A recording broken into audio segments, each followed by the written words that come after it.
Donc, je voudrais vous donner une image, parce qu'il y a d'autres questions que les gens vont poser. Je risque, peut-être, elle risque de s'éloigner de français.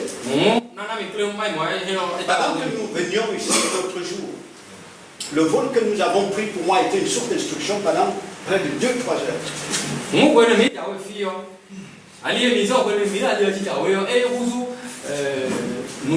Parce que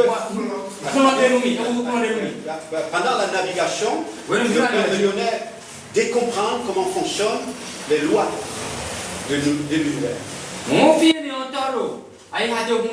Vous voyez, tout le monde connaît. Au moment où l'avion devait quitter la piste, le premier mouvement de l'avion, il se met à forte vitesse. Ça veut dire qu'il développe l'énergie, il réchauffe le moteur. Il a besoin de l'énergie qui lui permet de pouvoir s'affranchir des forces hostiles.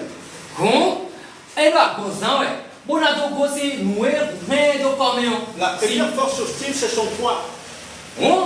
La deuxième force hostile, c'est la loi de l'attraction, la pesanteur. Parce que le sol, c'est un support d'énergie, c'est aussi un réceptacle. Il ramène sur lui tout ce qui veut se soulever en haut, il le ramène sur lui. Il cherche à posséder, à l'apprivoiser. C'est pour ça que Elohim, lorsque Caïn a tué son frère, le sol a ouvert sa bouche, il a vu le sang du juste, il a maudit le sol. Parce que le sol participe au crime, indépendamment de sa volonté. Et donc, voyez bien, les gens qui ont développé ces choses-là, ils connaissent toutes ces lois. Donc, pour que l'avion se soulève, il lui faut une force, une puissance importante pour braver cette force. Et on a observé comment, au moment où l'avion se soulève, au départ, il est à la traîne. Parce qu'il y a une force contraire qui l'attire vers le bas. Mais au fur et à mesure que l'avion se loigne du sol, le contrepoids, cette attraction, l'avion prend de la vitesse et il devient puissant.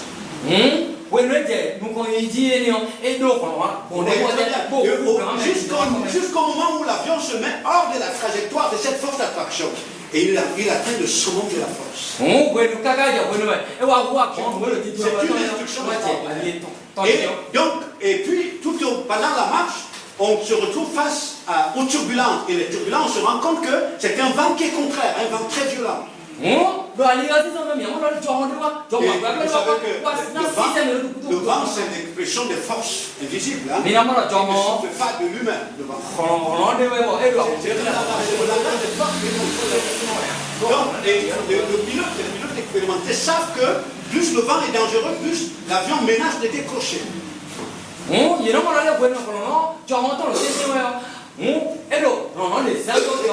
a observé que plus le vent était violent, plus le pilote, l'avion, le vent imposait le comportement à l'avion. C'est-à-dire que l'avion tourne, il balance comme ça, ce n'est plus lui-même qui marche.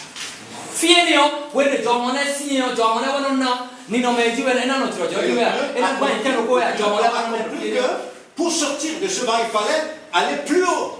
Donc il lui faut plus d'énergie pour aller plus haut. Plus haut, il descend le vent sur lui. Et quand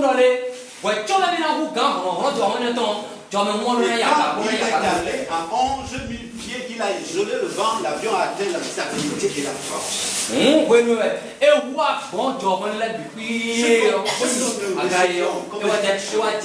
que nous recevions comme instruction de ces événements et ceci, c'est que la marche vers Elohim, lorsque notre esprit commence à se détacher réellement des appésanteurs, des convoitises du monde, des soucis, lorsqu'on s'en détacher, vous vous éloignez de cette force contraire qui veut vous ramener vers le bas. Vous entrez dans l'affaire du Père, vous atteignez le summum de la force et de la puissance.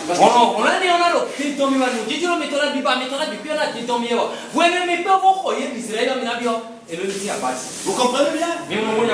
Donc nous sommes dans un univers où si vous ne le connaissez pas, il vous mange.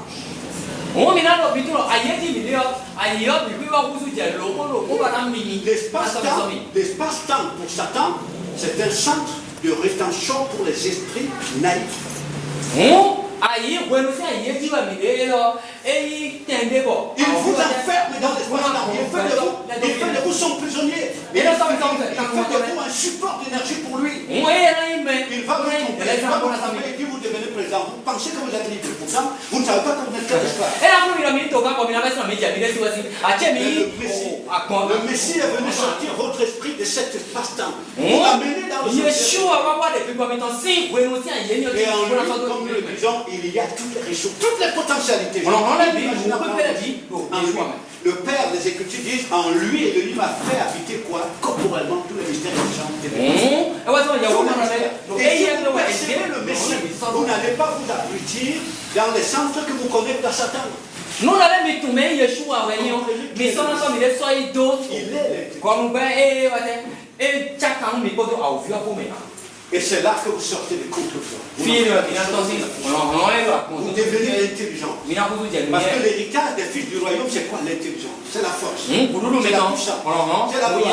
Parce que Elohim, c'est tout ça. Quand vous avez un père, ce qu'il vous donne comme héritage, c'est lui-même. C'est ce qu'il vous donne que ce qu'il croit être vrai. Elohim donne à ses enfants, c'est ce qu'il est. Et vous allez le remarquer au fil de notre temps de poser la question. Je posais cette question autrefois. Avant de venir ici, vous leur demandez que quand vous voyez un individu comme le reste, vous les envoyez, vous voyez comment ils sont sous de leur cœur. Vous voyez comment ils sont sous de leur cœur. Et après vous, qu'est-ce qui fait leur orgueil?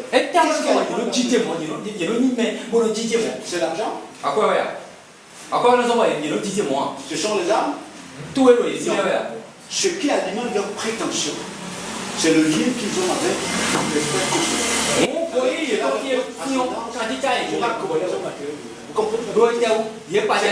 Lorsque ces gens qui comprennent le principe du pouvoir, l'argent c'est un outil qui entretient l'illusion.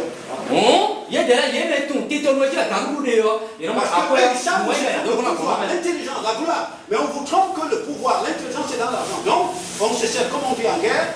Vous contrôlez l'ennemi, il faut l'orienter vers une possible.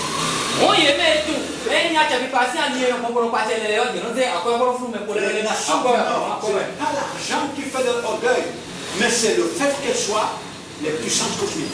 La représentation de Satan, c'est là leur orgueil.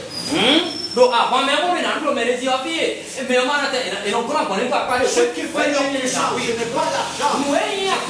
L'argent, c'est l'un des moyens qui terrorise leur puissance. Leur ascendant sur l'univers, sur les composants matériels de l'univers. Vous comprenez? Et on a enfermé l'Afrique, toute l'Afrique. Et même son soi-disant, on l'a enfermé dans le virtuel. Il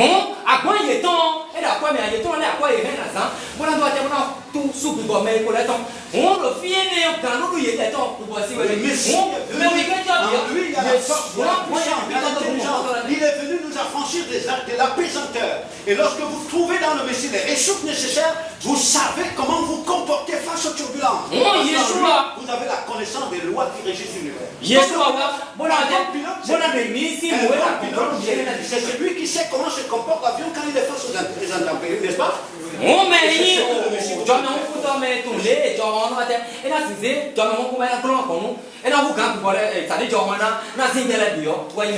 Et quand vous découvrez ainsi le Messie, vous n'êtes plus des gens qui apprennent toujours sans arriver jamais à la connaissance de la vérité.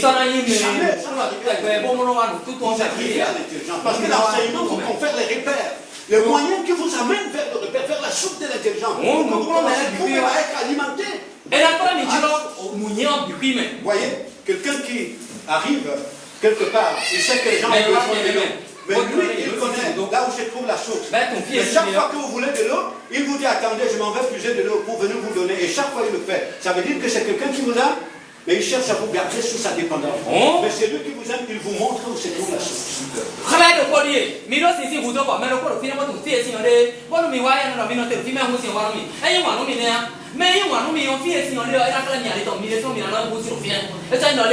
Et il y a un homme qui on est pas pour nous la partie de l'idée, on est pour ton le poton, on va faire un autre qui même Donc,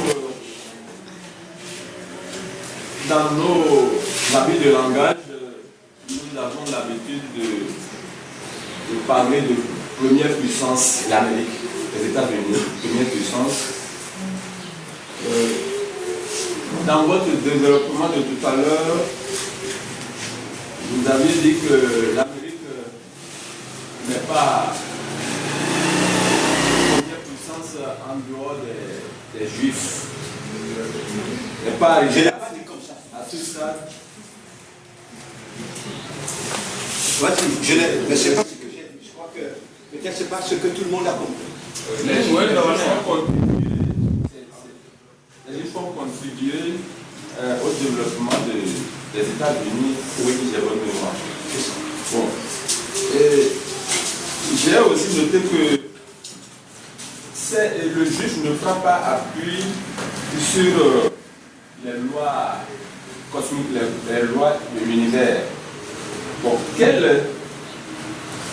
en quoi ces juifs ont contribué pour que l'Amérique puisse s'ensemble jusqu'à ce point? Alors, le nom de Mesmer, c'est facile. Tu m'as compris totalement à l'envers. Je vais essayer de reprendre.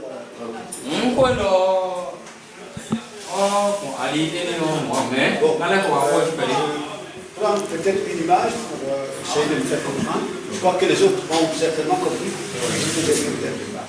Mais je reviens.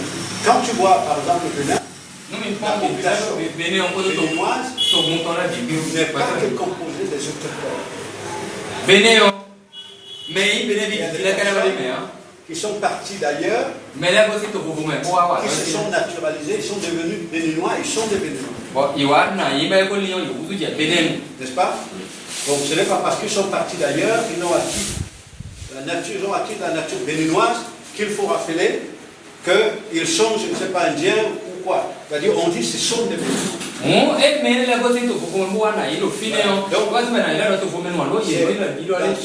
Dans ce sens que j'ai fait peut-être une petite différence, je disais ceci.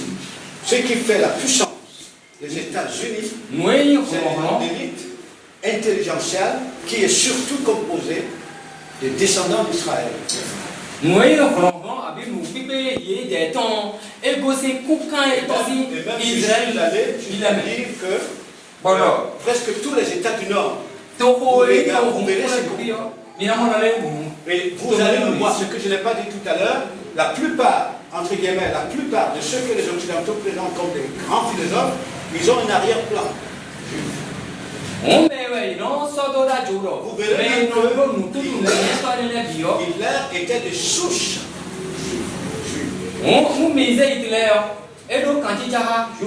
Tout cela nous fait converger à soi. C'est que le juif n'a pas la même lecture de l'univers. Le juif sait que le pouvoir vient d'en haut. L'intelligence vient d'en haut. C'est ce que je suis en train de dire. Simplement coopère avec les humains pour agir.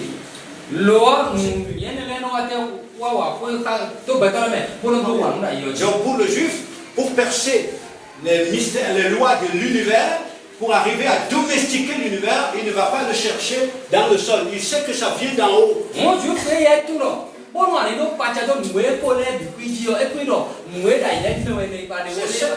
ce lien avec les forces cosmiques qui constituent, je dis bien les forces du mal, qui constituent l'intelligence de l'univers. Lorsque ce lien est réel, c'est pour ça qu'il va rendre son expérimentation visible en se servant de la matière.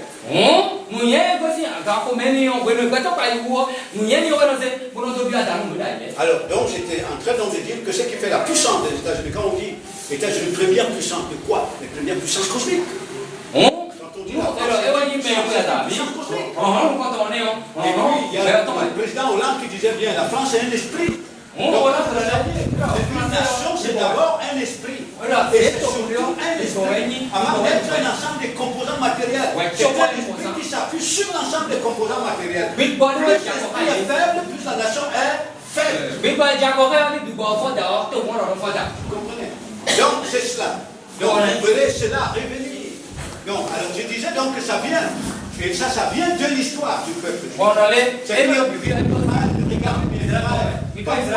C'est que l'autre dimension que je n'ai pas citée tout à l'heure, quand vous voyez bien Israël sur le plan historique, c'est-à-dire qu'il y a eu des époques où Israël connecté à Elohim, comme la fonction visible d'Elohim, un peuple numériquement très minoritaire, il a gouverné le monde. C'est-à-dire au travers de lui, Elohim a gouverné, il a étendu son influence sur la terre. Israël et Jacob, Elohim,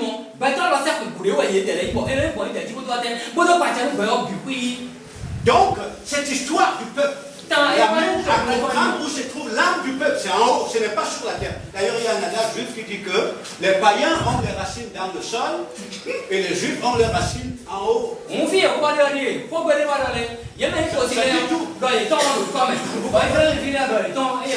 Ça dit tout. Les racines de l'arbre ne sont pas sur les feuilles, c'est dans le sol. Donc le païen aussi, ses racines sont dans le sol. Il ne pense son développement que par rapport au monde visible. Alors qu'il sait que ça vient d'en haut.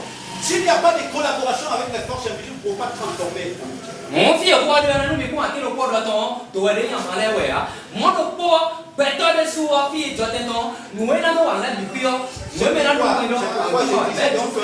C'est qui fait que lorsque Elohim cache sa face à de telles personnes, ça devient dangereux parce qu'ils vont connecter, ils vont tisser des alliances avec Satan qu'ils vont confondre à Elohim.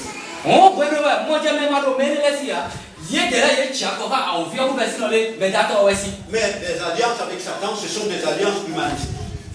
Ce sont des alliances parce que leur objectif, c'est de domestiquer l'esprit, contrôler l'esprit, renforcer la prétention de la chair. Ce sont des alliances humanistiques qui n'ont pas pour objectif élever l'homme dans la gloire, mais contrôler l'esprit.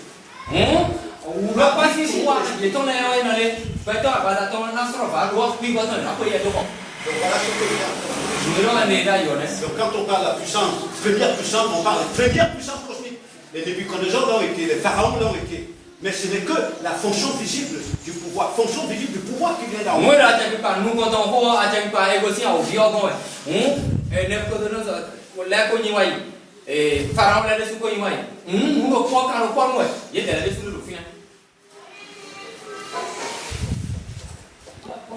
À la question que j'aimerais poser, vous avez donné une réponse.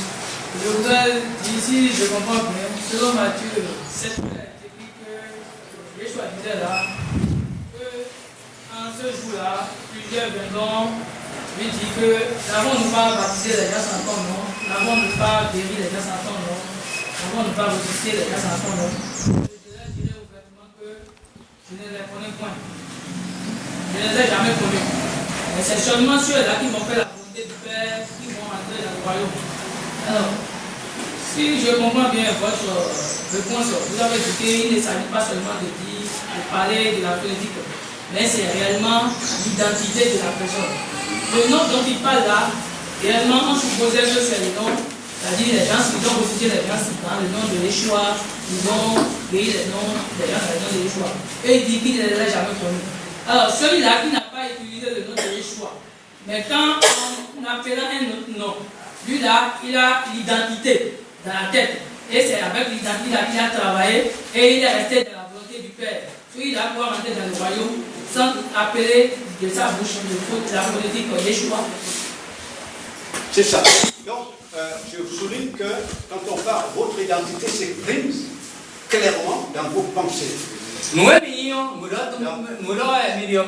vos désirs, dans votre vision du monde, dans le sens que vous donnez au monde, vous révélez qui vous êtes, et vous révélez vos sources de connexion visibles.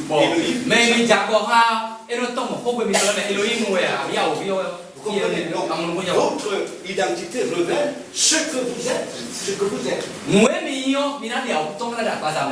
Or, vous n'avez pas d'identité, vous n'avez pas votre identité, soit élément du Créateur Elohim, soit élément de Satan.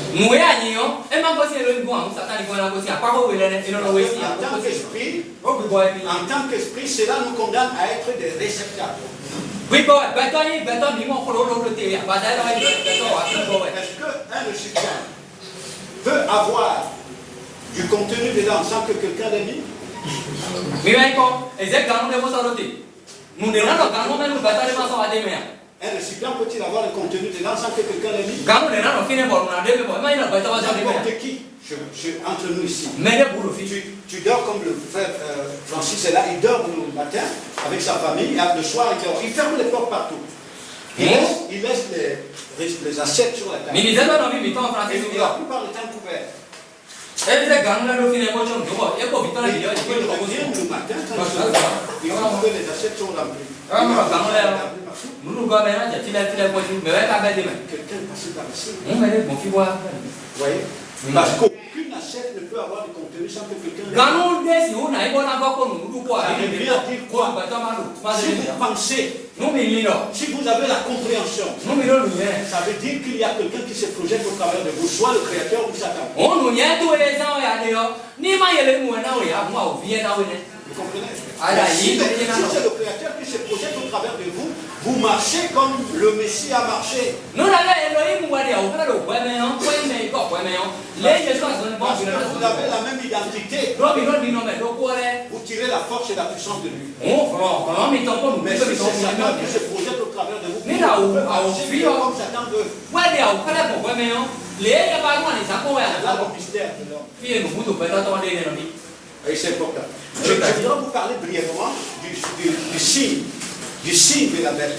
Parce que ça représente exactement ce dont nous sommes en train de parler. Parce que la plupart des gens, vous voyez, comme on leur a vendu les illusions, ils s'attendent à ce qu'on leur mette un signe ou alors un sceau sur le front et à la main.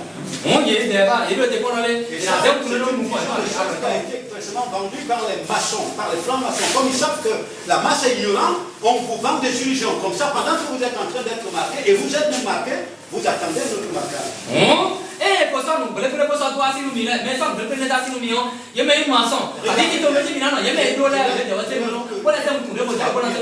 C'est-à-dire qu'il est parlé du sceau qu'Élohim marque ses serviteurs.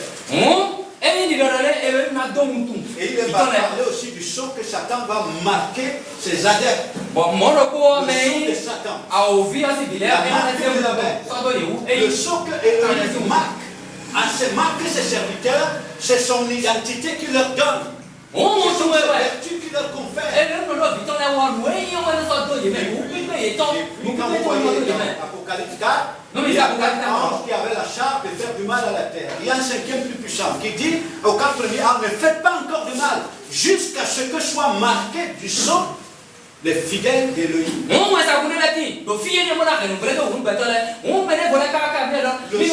sceau que le Créateur leur donne, c'est son identité qu'il leur confère dans le Messie.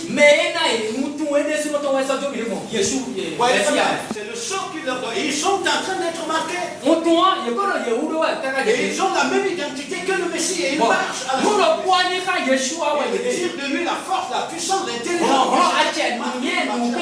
Que le Messie. Il marque ses serviteurs. Le sceau de la bête. Remarquez bien qu'il est que les écrits, ce sont des codes. Remarquez bien qu'il a parlé du sceau sur le front. La marque de la bête sur le front. Pourquoi il est parlé du front et la droite? Le front symbolise le mental, votre identité, votre pensée, vos pensées, ce que vous êtes.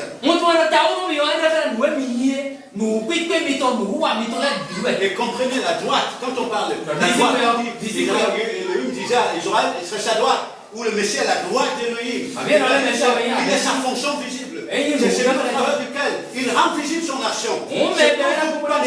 C'est que vous pensez, ça s'exprime dans vos actions, ça s'exprime dans votre course, ça s'exprime dans votre marche. Donc, la marque de Satan dans les humains, ces humains qui ont été, ça c'est le programme politique mondial, connecter la terre à Satan. Le terme qu'on peut utiliser pour qualifier cela, c'est l'encoutrement. C'est envoûté toute la terre. Donc, regardez un être envoûté. Nous sommes tous en Afrique. Un être envoûté, c'est quelqu'un qui est sous le contrôle d'une force qui est extérieure à lui et qui téléguide. C'est par cette force que cet individu comprend. C'est par cette force qu'il pense. Il n'est pas libre de ses mouvements. Donc, il faut se connecter.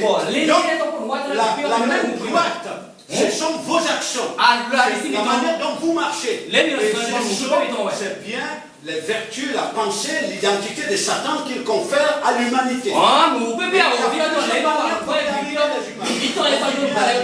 Éduquer, c'est pérenniser une race. C'est par l'éducation qu'on connecte l'humanité à la hiérarchie. C'est ce sont les mécanismes de marque.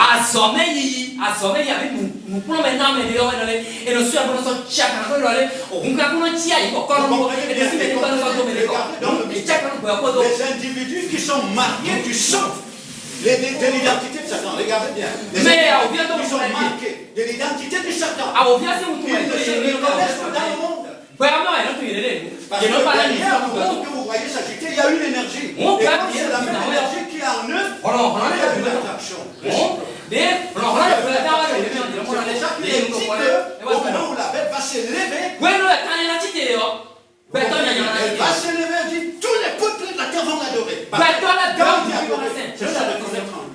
Se reconnaître en lui. C'est ça l'adoration. C'est lui qui reconnaît le Messie Yeshua venu en chair. Si vous reconnaissez votre identité dans le Messie, vous êtes dans l'adoration d'Élohim. C'est avoir une attraction vis-à-vis de quelque chose. Donc, le marquage de l'humanité, du Messie de la paix, c'est une grande politique mondiale. Tous les mécanismes mis sur pied, qui sont politiques pour marquer. Ce n'est pas un truc de ce qui va arriver, ce qu'on va imposer aux habitants, ce sont les moyens d'achat. Parce que l'argent devient un outil virtuel, il est contrôlé. Même si tu as 10 milliards en banque, si tu te reconnais dans le Messie, on désactive tes moyens. De la même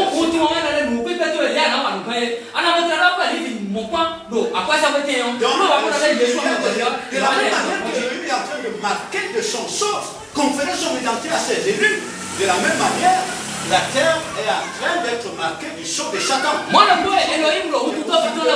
a des termes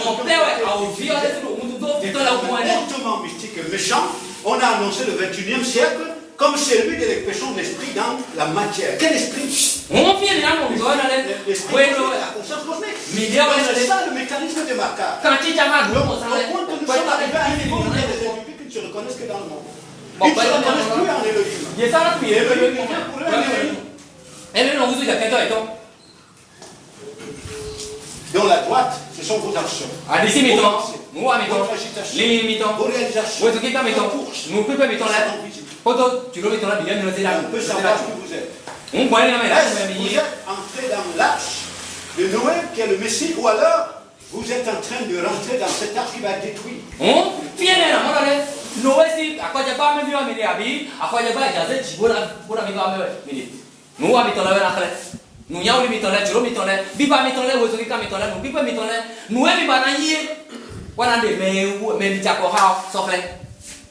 Vous ne pouvez pas être en Elohim et être dans les ténèbres.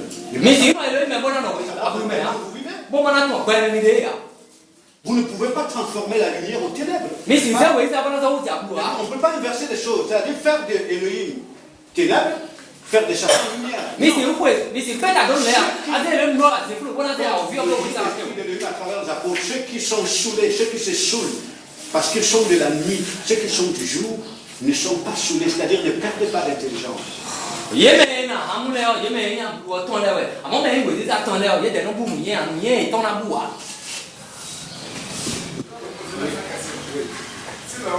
Selon elle,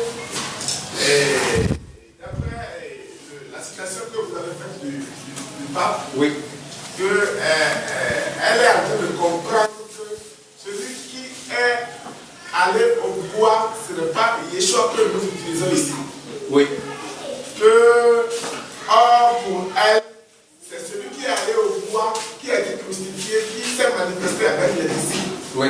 Est-ce que, en fait, Yeshua, dont on parle ici, est-ce que lui, il est allé au bois ou pas? Bien sûr que Yeshua a été crucifié et ressuscité. Yeshua est pour une stratégie.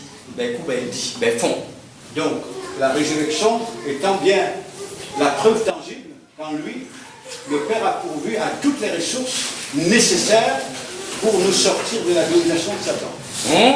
Force écoutant, de la grande, tous nous, piqué, et là, souvent, la bina, tous ces canons, bon, Parce que quand on parle de la mort, c'est un esprit. Et alors, quoi, vous voyez, c'est une force qui entraîne tout ce qui est sous son pouvoir à la désobéissance contre lui, qui rend les hommes incapables de marcher dans les voies de lui. Mais la résurrection du Messie montre clairement qu'il est ascendant. Il a ascendant sur cette force. C'est pour ça que Paul disait dans Corinthiens 15, il dit bien, je pense à partir du verset 40, il dit: ô mort, où est ton aiguillon? Ô mort, où est ta victoire? Votre esprit s'identifie au Messie. Et quand vous allez puiser en lui toutes les ressources rendues disponibles, vous réalisez clairement qu'il a rendu, comme les Écritures dans l'hébreu, il a réduit la mort à l'impuissance. Il a rendu le pouvoir de Satan nul. Le pouvoir de vous garder dans la désobéissance. Le Messie vous amène dans la voie de Dieu. Oui, mais non, mettons, nous doit dire, non, mettons, nous mettons, il y a des signes, doit être où tout. Et il y a côté, on quand on se soit là, où est-ce que nous mettons, mais ça, c'est tout le monde. Donc, il est bel et bien crucifié et ressuscité. Et le côté, ça te dit, ben, éléphant. Voilà. On dit, nous doit être ça, on dit, un flair de fond, le côté du radier, non, les pros, et puis, et puis, et voilà, moi, mais le bon, mon père le dit, ah, mais le bon, mon père le dit, voilà. Elle disait, quand la phrase de François que vous avez répétée, elle pensait que cette phrase-là venait de vous. non. Non, ce que j'ai dit, je pense que François n'a même pas dit que Joël n'est pas allé au roi, puisqu'il utilise le terme Jésus. Mais il a dit qu'il aurait dit, en tout cas, lors de son allocution à l'ONU, il aurait dit, je mets bien entre parenthèses, que la mort de Jésus, c'est un échec. On papa le dit papa na odo o ple ton la main dans les au coup Jésus attend nous marquons ton exemple écoute. Voilà, donc je faisais un lien, je suis allé dans l'interprétation pour l'esprit, je faisais un lien entre ce petit bonhomme qu'on présente toujours crucifié. On dirait que nous mais qui sont des éléments de communication.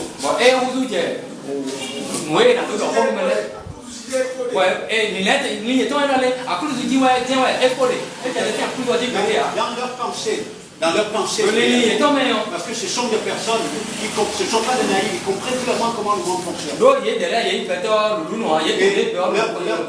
Leur démarche a été volontairement de connecter l'humanité à Satan qu'ils considèrent comme Dieu. Et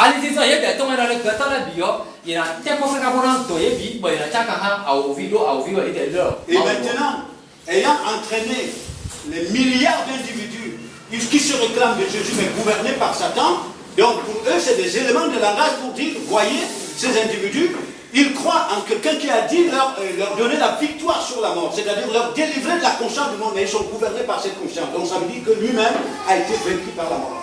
On nous voyait des temps, elles sont à la Bible, et le Jésus doit aller, il y a vu assez ma beauté. On le lit, il est tombé, il y a mais là, mais là, on a vu.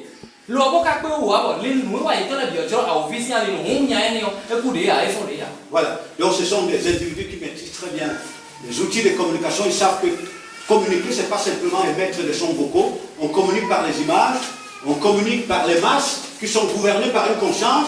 Auquel, donc, ces masses de manière comme des objets connectés, on les amène à se réclamer comme étant de Jésus.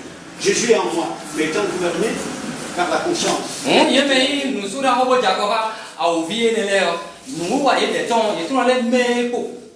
C'est-à-dire, ils aiment voir les blagues. On met ici 0 tas. Bon, il est là, Jésus, Tchobo. Bon, à ouvrir ça, il y a une sous la voie de tout. Dommage, votre mère est là, à ouvrir ça, il me dit, il est. Oui. Bon matin.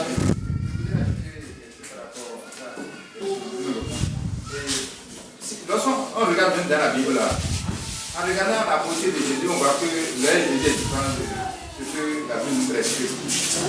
Parce que quand nous voyons la pensée de Jésus, c'est quelqu'un de vilain, quelqu'un qui n'a pas petit pour attirer les gens. Mais Jésus que nous parlons sur la croix, qui met sur la croix là, c'est quelqu'un qui est beau, qui est joli. Ça prouve aussi, c'est des preuves quoi, qui prouvent que c'est contraire à Yeshua qui nous a vraiment libéré. Mon doigt, nous viendrons pour nous aller. Yeshua a quoi dans nous, il y a un moment même. Alors, mais là, bon, et il me voit de périr. C'est-à-dire, nous attendons des tiens, ben à Jurumé, ben à Tomé, au fait, si me voyez, beaucoup il me voit qu'on ouvert, mais à mon mère, nous sommes après nous, aux photos, à cause du dieu. Nyade we boy nyade ko le bari bodo nyade ko ka di bodo mene mo yo mene na ba peria ala mo photo to mi sanu ya no ala mi na mi we ando lo wa kan we ni ono e so wa do e do mi lo ya o ma me pa e ni ko ko kha ya fi ni ya kala ga no le mu do e de yo e kun yi lo Yeshua wa ho na mi si ko do e de me fo do e de pas pour porter mais quand je trouve qu'il y a de ma conception des choses une malcompréhension. Je voudrais intervenir pour clarifier le fait qu'il ne pas. Il voulait prendre Isaïe 53 en disant qu'il n'avait ni beauté ni éclat pour attirer nos regards. Et son aspect n'avait rien pour nous plaire. Je crois bien que c'est ça. Je n'aime pas ça. Ça n'a rien à voir avec la beauté. Ça a à voir avec un roi, enfin, le suprême, qui descend sous forme humaine. Mais on a raconté à Bethléem comment il est arrivé, comment il avait mis place pour lui, comment il est né dans les cadres.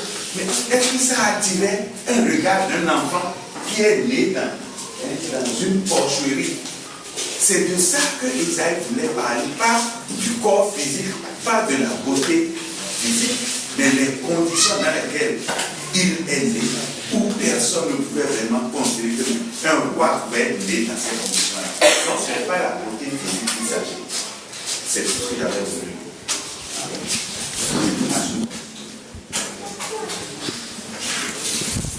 Ok. Tu n'expliques pas ça?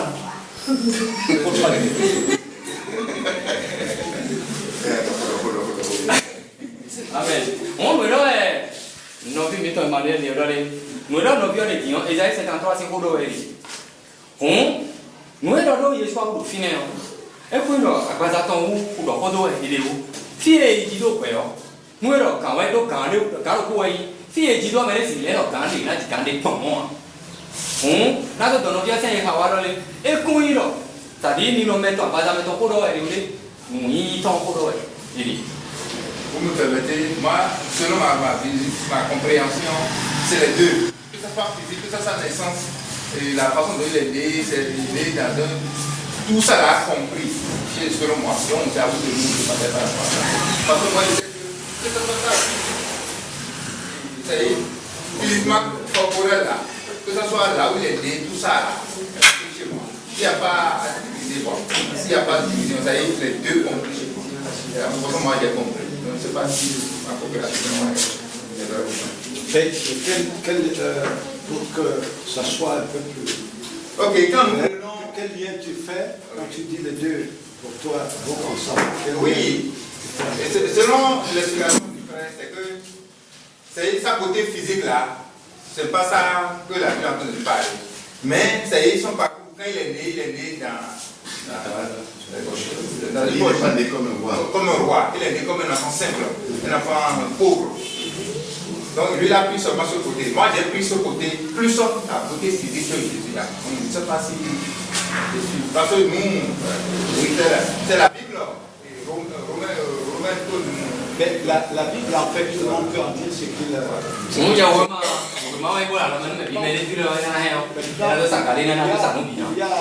y a ce qui relève de la perception claire des choses.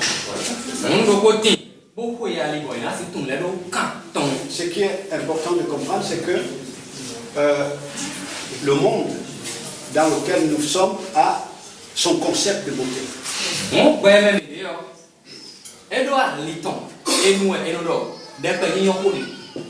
Et puis, vous voyez bien que ce concept, il est fortement utilisé pour manipuler tous ceux qui sont enfermés dans ce concept.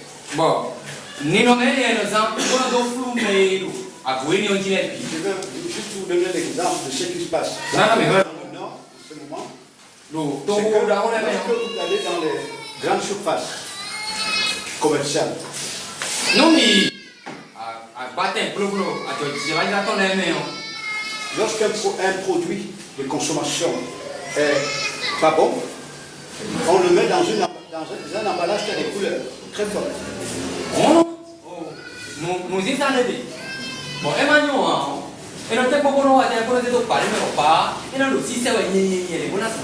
Parce que quand le consommateur arrive, ce qui l'intéresse, ce n'est pas tellement l'intérieur, c'est la couleur. Vous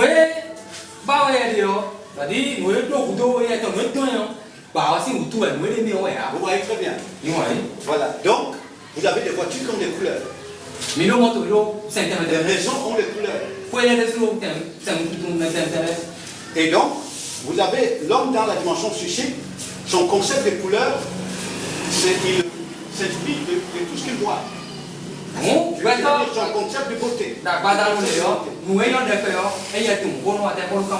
Et ce qui est derrière ça, c'est pour ça que derrière, vous avez une intelligence très forte, c'est-à-dire Satan, qui connaît clairement comment fonctionne l'homme. Et comment le manipuler pour l'orienter vers les couleurs. Les habits sont en couleur. Tout est en couleur.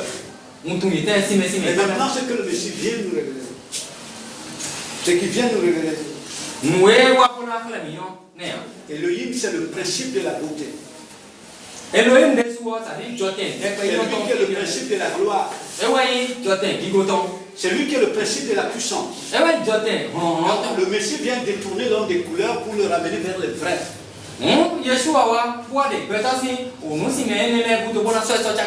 un univers où les hommes sont spirituellement morts, si vous vous revêtez, vous portez des apparats, ils n'écouteront que, ils ne regarderont que votre aspect extérieur que d'écouter ce que vous leur dites.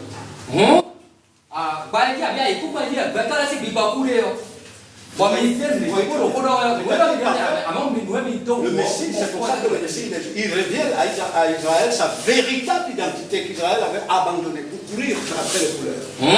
C'est pour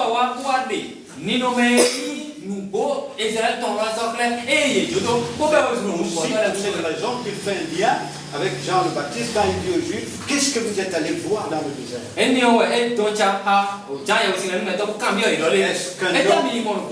que dans le désert, avez-vous vu un homme habillé aux habits somptueux?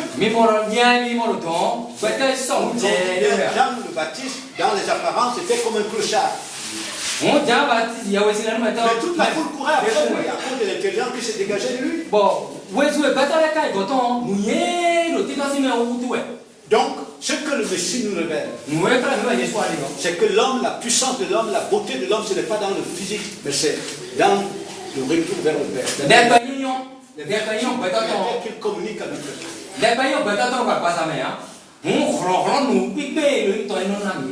Voilà. Donc, si vous voyez très bien, nous avons un monde qui de plus en plus fonctionne par les couleurs. À la télévision, c'est les couleurs. Parce que, et puis, je vous donne une dernière image. L'autre fois, quand nous sommes allés chercher les visas au consulat de Bénin, j'en ai fait l'expérience. Il y avait une dame devant moi qui portait un bébé de 6 mois. J'avais à la main un papier qui avait la couleur blanche et la couleur de l'encre.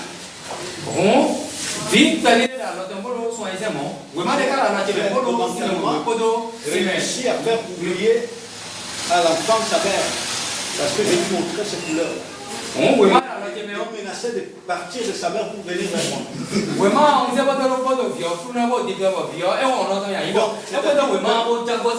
Par les couleurs, vous pénétrez l'espace mental d'un petit enfant. Et c'est exactement ce que Satan fait à travers les couleurs. Il pénètre votre esprit. Lui, son problème, c'est de faire en sorte que vous oubliez votre héritage vers Elohim.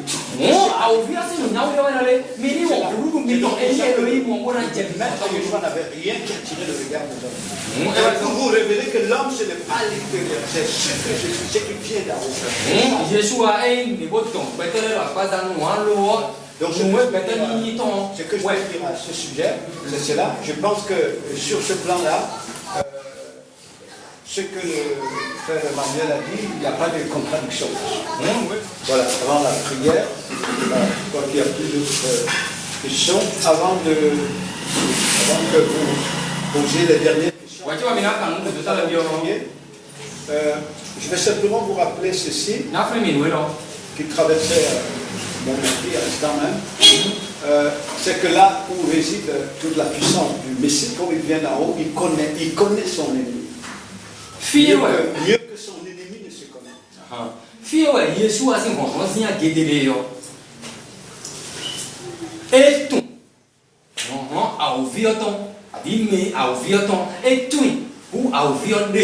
Donc, le Messie Yeshua savait clairement, son ennemi, ce n'était pas les humains, c'était les forces spirituelles qui s'appuyaient sur les humains et d'autres composants matériels pour tenter de le contrôler.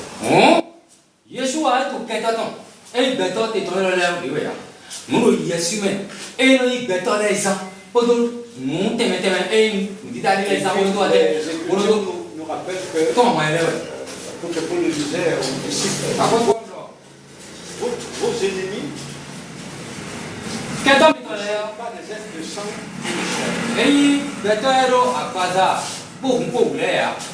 mais ce sont des puissances spirituelles avec ascendance sur notre monde. Donc, ce que je veux dire, c'est que l'avantage de cette force spirituelle, c'est qu'elles connaissent l'homme mieux que l'homme ne se connaît.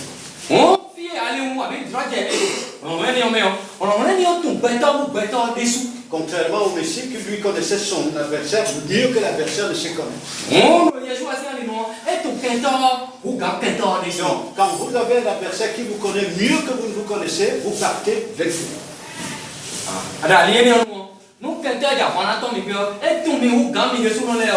Et vous pouvez aussi convenir avec moi que pour vous battre contre un esprit, il faut que vous soyez esprit. Un humain ne peut pas se battre contre un esprit.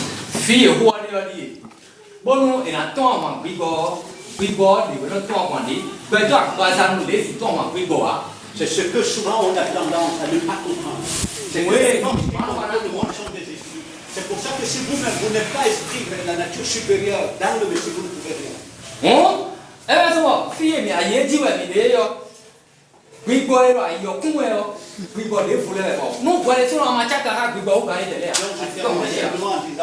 Ce sont ces esprits méchants qui se servent des couleurs pour détourner l'humanité de la vérité.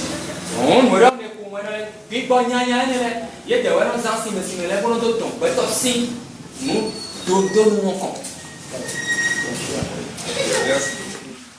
Nous voulons te remercier pour ce grand moment de partage, ce grand moment d'échange qui nous a permis de nous connaître,